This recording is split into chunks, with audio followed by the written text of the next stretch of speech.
Sua porção chinesa.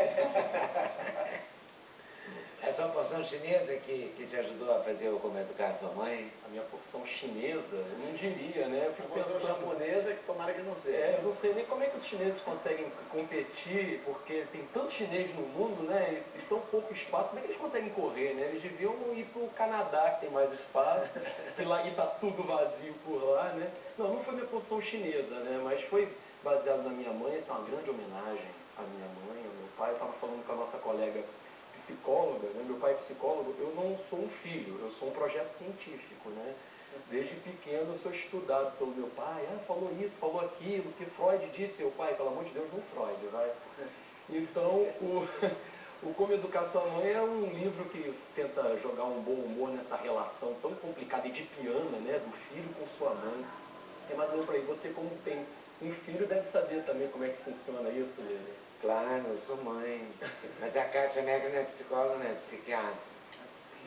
É psi mesmo. É médica. Psi de carteirinha. Tá.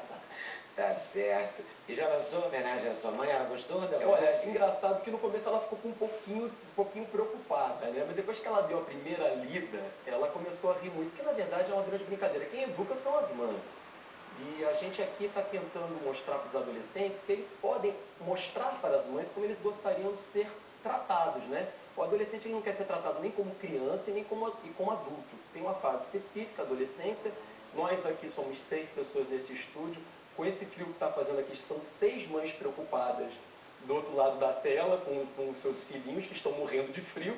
Como eu tinha dito no bastidor, né? Definição de casaco é uma coisa que a gente usa quando a mãe da gente está com frio, né? Então, é só uma forma como os adolescentes podem mostrar para as mães como querem ser cuidados. É por aí. Vamos lançar no dia 28 de setembro, no Espaço Marum, Rua do Catete, número 124, às 8 horas. Intervalo, a gente volta já já para conhecer o trabalho do Maurício.